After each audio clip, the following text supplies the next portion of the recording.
तो दोस्तों आज शुरुआत करते हैं रामनगर के इस ब्लॉग में और आज आपको दिखाते हैं किस तरह से रामनगर में रिवर राफ्टिंग कराई जा रही है। सबसे पहले हम शुरुआत करते हैं रामनगर में एंटर होने से। रामनगर में जब हम लोग अंदर आते हैं तो सबसे पहले हमारा स्वागत करता है रामनगर का मुख्य द्वार, जिससे होते हुए हम पहुंचते हैं कॉर्बेट टाइगर रिजर्व के बिजरानी जोन के क्षेत्र में, जहां पर सुंदर सुंदर पशु हमें देखने को मिलते हैं, जिनमें कांकड़, सांबर डियर तथा सबसे मुख्य कॉर्बेट टाइगर रिजर्व का आकर्षण यहाँ का बाघ हमको देखने को मिलता है।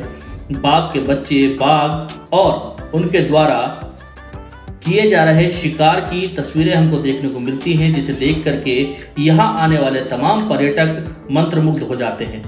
कॉर्बेट टाइगर रिजर्व घूमने आने वाले पर्यटकों में सबसे ज्यादा संख्या विदेशी पर्यटकों की होती है, क्योंकि पर्यटक यहाँ पर कॉर्बेट टाइगर रिजर्व में बंगाल टाइगर देखने आते हैं, क्योंकि जो रॉयल बंगाल टाइगर है वो कॉर्बेट टाइगर रिजर्व और इसके बाद सीधा बंगाल में देखने को मिलता है। इसे देखने के लिए दूर दूर से पर्यटक यहाँ पहुंचते हैं। तो आज हम आपको शेयर कराते हैं कॉर्बेट टाइगर रिजर्व की, और उससे आगे पर चलते हैं हम लोग ढिकली गाँव। ढिकली गाँव में यहाँ आने वाले पर्यटकों के लिए तमाम तरह की सुविधाएं दी गई हैं। उनके मनोरंजन के लिए तमाम प्रकार की सफारियां रखी गई हैं, जिनमें मुख्यतः कैमल तथा एलिफेंट सफारी है। यहाँ पर कैमल सफारी के साथ साथ आपको हाथी सफारी का भी मजा ले सकते हैं। और यहाँ आने वाले पर्यटकों के लिए सबसे ज्यादा महत्वपूर्ण है कि ढिकली में पहुंचने के बाद यहाँ पर मौजूद तमाम एक्टिविटीज कर सकते हैं, क्योंकि पर्यटकों की सुविधाओं के लिए यहाँ पर तमाम सारी चीजें मौजूद हैं। इसके बाद हम निकलेंगे ढिकली गाँव से आगे और पहुंचेंगे हम मोहन गांव के पास, जहां से रिवर राफ्टिंग शुरू की जाती है। और रिवर राफ्टिंग यहां पर कराने का मकसद स्थानीय प्रशासन का सिर्फ इतना है कि यहां पर पहले किसी भी प्रकार से रिवर राफ्टिंग नहीं कराई जाती थी, लेकिन प्रशासन की पहल पे अब रिवर राफ्टिंग शुरू हुई है। तो आइए चलते हैं, आपको दिखाते हैं रिवर राफ्टिंग का वो नजारा।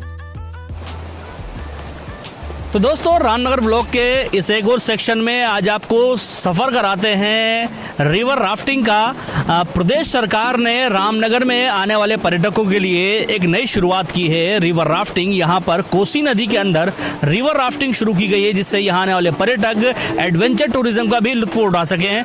मैं आपको बता दूं, इससे पहले रिवर राफ्टिंग ऋषिकेश में उत्तराखंड के अंदर कराई जाती थी। रामनगर में ये अभी तक नहीं शुरू हुई थी, लेकिन कुमाऊं मंडल विकास निगम और नैनीताल डिस्ट्रिक्ट के जिला अधिकारी धीरज गर्ब्याल के प्रयासों से ये शुरू हो पाई है।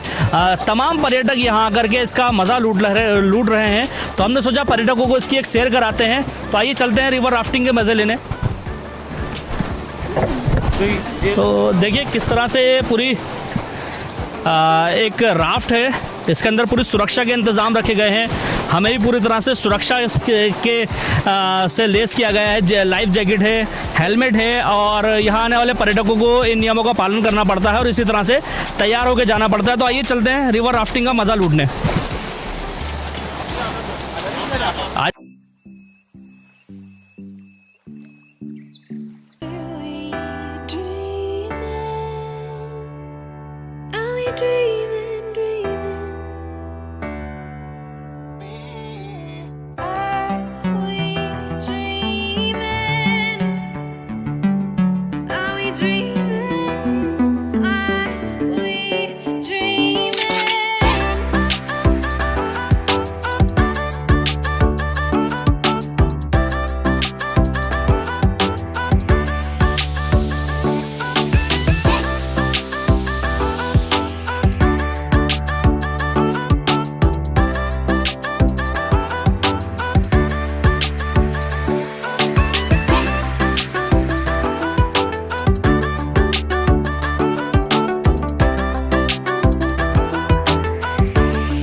रिवर राफ्टिंग शुरू हो चुकी है, हम लोग बैठ चुके हैं राफ्ट में, पूरी सुरक्षा के इंतजाम किए गए हैं। मेरे साथ काफ़ी लोग हैं रिवर राफ्ट में कराने वाले, हमारे साथी हैं और इनसे भी बात करेंगे और देखते हैं कि रिवर राफ्टिंग में किस प्रकार का लुत्फ आता है।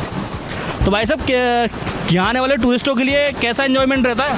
सर फुल एंजॉयमेंट रहता है। अच्छा, 14 किलोमीटर की रहती है। अच्छा 14 किलोमीटर की। Yes sir. कहाँ से कहाँ तक कराते हैं आप लोग? ये मोहन से क्लब महिंद्रा पॉइंट तक। देखिए किस तरह से पूरा एक एंजॉय कर रहे हैं लोग रिवर राफ्टिंग के अंदर और पूरी तरह से राफ्ट हिल रही है हमारी और पूरे एक खतरा सा भी महसूस होता है, लेकिन एक काफ़ी इन्जॉयमेंट भी है रिवर राफ्ट में और एडवेंचर टूरिज्म के हिसाब से काफ़ी अच्छा है ये रिवर राफ्टिंग। तो एक बात और बताइए, जो रिवर राफ्टिंग करने वाले टूरिस्ट होते हैं वो पहले यहाँ के काफ़ी मायूस हो जाते थे क्योंकि ऋषिकेश वगैरह में होती थी, लेकिन अब यहाँ होने लगी है तो उससे किस प्रकार का उनको महसूस होता है और किस तरह के एक्सपीरियंस रहते हैं आप लोगों के? सर हमारे एक्सपीरियंस तो फुल जो अल्टीमेट एक्सपीरियंस है और जो गेस्ट है अब आके बहुत खुश होते हैं क्योंकि उनको नई एक्टिविटी उत्तराखंड में मिल चुकी है, वो भी कॉर्बेट में। तो उनका बहुत बेहतरीन एक्सपीरियंस रहता है और वो बहुत ही खुश रहता है कॉर्बेट में आके। तो सफारी के बाद एक नया एक्सपीरियंस है राफ्टिंग का, जो फॉरेस्ट के बीच से रिवर जाते हुए उनको फॉरेस्ट का एंजॉयमेंट लेते हुए गेस्ट को बहुत हैप्पन रहते हैं, यहाँ पर खुश रहते हैं। तो देखिए किस तरह का शानदार नज़ारा है, नदी का किनारा है और इस साइड आपको दिखाना चाहूँगा किस तरह से देखिए रिवर राफ्टिंग के साथ साथ हम किस तरह से इसका मज़ा लूट रहे हैं। देखिए नदी है कोसी नदी और बराबर में कितने खूबसूरत नज़ारे हैं। तो यहाँ आने वाले पर्यटकों को जिस तरह से मानसून के सीज़न में मायूस होकर के लूटना पड़ता था, इस रिवर राफ्टिंग के शुरू होने से कहीं ना कहीं उनको काफ़ी मज़े आने वाले हैं। और ये स्थानीय प्रशासन और जिला अधिकारी की पहल और कुमाऊं मंडल, स्पेशली कुमाऊं मंडल विकास निगम की पहल के चलते ये संभव हो पाया है कि रामनगर की कोसी नदी में रिवर राफ्टिंग हो सके। यहाँ के स्थानीय लोगों के लिए बेहद खुशी का माहौल है इसके रिवर राफ्टिंग के शुरू होने से, क्योंकि स्थानीय लोगों को रोजगार का एक और मौका मिला है। क्योंकि जिस तरह से आत्मनिर्भर बनने की बात देश के प्रधानमंत्री कहते हैं, हमारे प्रदेश के मुख्यमंत्री कहते हैं, तो इस प्रकार के टूरिज्म से कहीं ना कहीं लोगों को रोजगार मिल रहा है और साथ ही यहाँ आने वाले टूरिस्टों के लिए बहुत ही एक बेहतरीन मौका है कि इस प्रकार के एडवेंचर का वो लुत्फ उठा सके। जिस तरह से कोशिश की जा रही है कि लगातार लोग रिवर राफ्टिंग से यहाँ आकर के जुड़े, क्योंकि पहले ऋषिकेश जाना पड़ता था या देश के कई अन्य राज्यों में रिवर राफ्टिंग होती थी, लेकिन उत्तराखंड में ऋषिकेश के अलावा कहीं नहीं हो पा रही थी। लेकिन जिस तरह से कुमाऊं मंडल विकास निगम और जिला अधिकारी धीरज गर्ब्याल के प्रयासों से यह संभव हो पाया है, उसके लिए स्थानीय लोग भी उनका बेहद शुक्रिया अदा कर रहे हैं। और मैं पर्यटकों से कहूँगा कि यहाँ पर आएँ और इस रिवर राफ्टिंग का ज़रूर मज़ा उठाएं, क्योंकि जितना मज़ा मुझे आ रहा है शायद उतना ही आपको भी आने वाला है। तो देखते रहिए रामनगर ब्लॉग, एक बार फिर से आपको हम दिखाएंगे कुछ स्पेशल चीज़ें रामनगर की।